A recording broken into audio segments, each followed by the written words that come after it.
Welcome to the Influency Podcast. I'm Hadar, and this is episode number 282. And today we're going to talk about what to do if you are not where you want to be.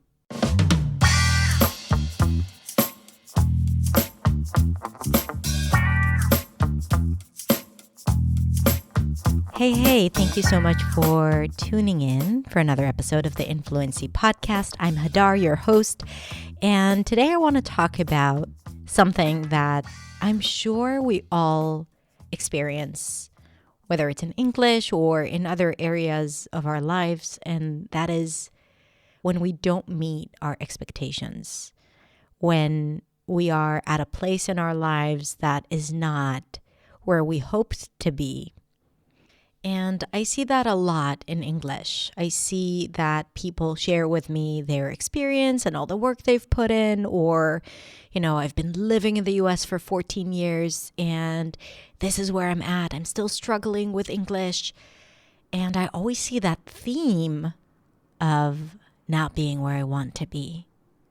And to offer a new way to look at this, I'm going to do that by asking you 4 questions that will give you clarity as well as guide you as to what to do so that you are no longer there and you're able to bridge that gap.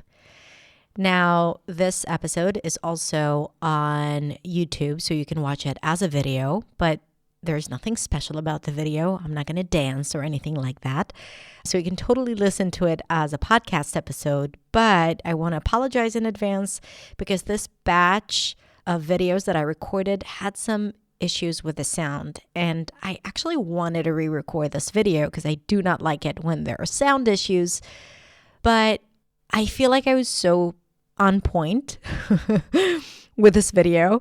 Sometimes I'm inspired and I say just the right things, and I think this is one of those videos, and sometimes there are videos where I'm like, it's okay, but I could do better. And I felt that if I had to re-record it, I would totally mess it up. I would just try to recreate what was created in this video, and I decided to just go with it. So forgive me for the sound issues. I promise to do better. I figured out why that was. So at least it's not going to happen again. Also, if we're speaking, before we listen to the full episode, I just wanted to say that if you enjoy the podcast, I would so appreciate it if you could rate and review the podcast, or just rate it, because it helps the podcast be seen and to be exposed more to people who need it, especially if you write a review. It's not going to take more than a few minutes, and I would be totally grateful for it. All right, let's listen to today's episode.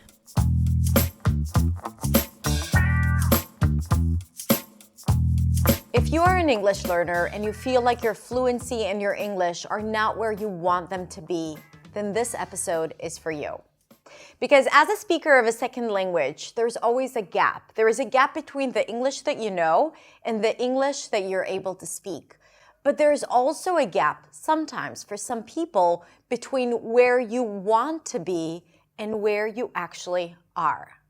When it comes to the first gap, it's really natural, and in a way, we just need to accept it and do whatever we can to minimize that gap. And I have a lot of videos teaching you how to do that.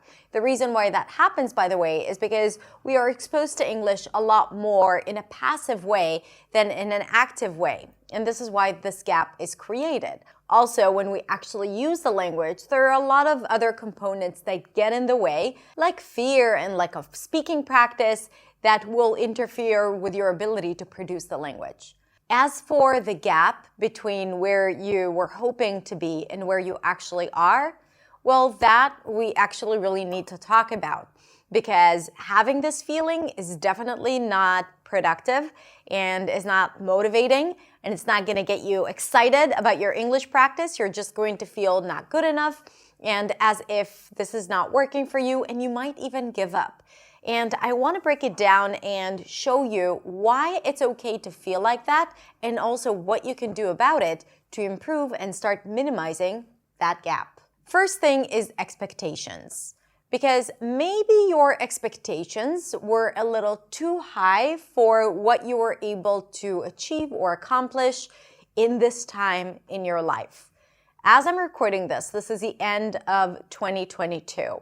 And maybe you look back at the beginning of the year and you look at your New Year's resolutions for 2022 and you say to yourself, well, I had a different plan for myself right now. And that could be discouraging and defeating. And I don't want you to go there. And I want you to ask yourself, maybe I had really, really high expectations about where I want to be in my fluency, but I didn't take into consideration that I'm going to give birth to a new baby, or I'm going to start a new job, or I'm going to relocate to a new country, or 110 other reasons why this was not possible for you. And maybe these were objectively just high expectations and almost impossible for a human being to accomplish within 1 year. Only you will know that, but this is an important question that I want you to ask yourself and try to be honest with yourself. Was it too much to ask of yourself to accomplish within 1 year or based on where you are today? The second thing I want to talk about, and the second question you need to ask yourself, did you do the work? Maybe you had certain expectations, but you didn't build the necessary habits that allowed you to show up and practice your English daily. As you know, to be able to work on your second, third, or fourth language, a foreign language, and to be able to get fluent, you have to show up, you have to practice. Whether it's working on your pronunciation or speaking as much as possible, or understanding the knowledge gaps that you might have and learning the things that you need to learn to build that confidence and build that fluency. Maybe you did it sporadically, maybe you did it just at the beginning of the year and then you kind of left it and you felt like you were regressing or becoming rusty. It is all legit, but you cannot expect of yourself to be at a certain place without doing the work to get there. So that is another thing that I want you to be honest with yourself and ask yourself, was this me? Did I want to improve, but I didn't put in the work, or I didn't follow through with what I had said that I'm going to follow through? Maybe you didn't have the self-integrity to keep that promise and keep doing the things that you said that you're going to do. And this is such an important aspect of speaking a second language, being able to make a commitment to yourself to do the work and sticking with it. The third thing that could be the reason why you are not where you want to be is maybe you have done the work, maybe you did show up and you did practice, but maybe it wasn't effective. Maybe the work that you've done was not exactly what you needed, and that could be because you didn't know exactly what you needed. Maybe you enjoyed learning in a certain way, but that way, let's say watching videos or working on certain courses that don't get you anywhere, that don't get you to get out of your comfort zone, maybe that was not what you needed. You know, practicing and learning English is not supposed to be comfortable all the time. It's not supposed to be easy. It is supposed to be fun, don't get me wrong. We want to have fun, we want to enjoy the practice, but it does need to feel uncomfortable almost all the time. Why? Because if you're uncomfortable, it means that you're doing something different. It means that you're getting out of your comfort zone. Now, not uncomfortable in the sense of, oh, I need someone to constantly criticize me so that I know what I'm doing wrong. That is not the uncomfortable that I'm talking about.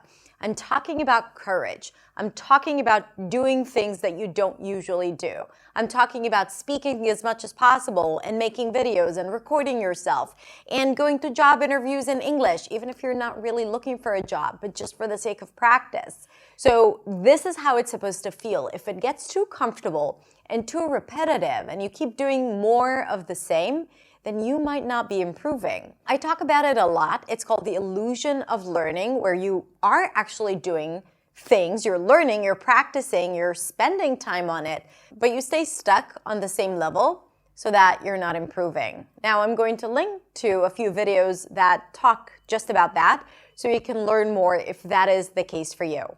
But here's something important that you also need to know. Sometimes we are stuck in a plateau, and it does not mean that it's a bad thing. It does not mean that we're not learning.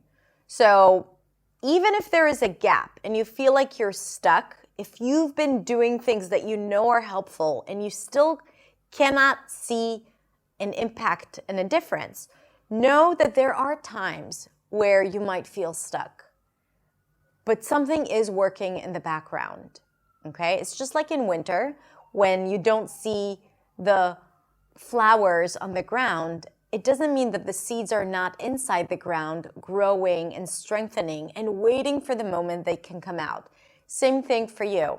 We do have seasons in our English as well, and it's not always spring. So I also want you to acknowledge that when you are considering this question.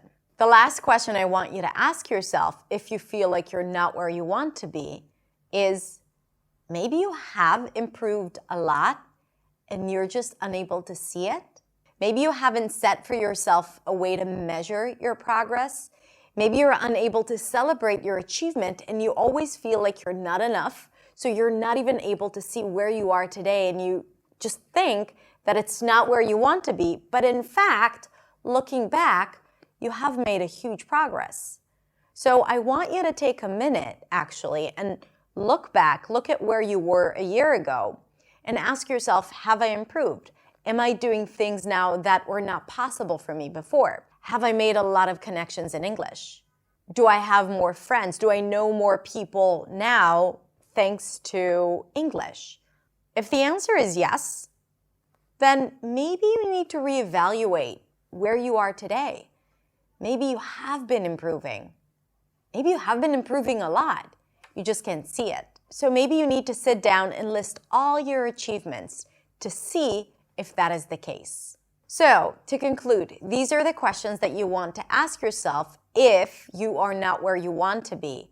The first one is, have you set high expectations that are unachievable? The second one, have you showed up for your English and created a practice habit? 3, have you practiced but haven't seen an improvement because you have fell into the illusion of learning?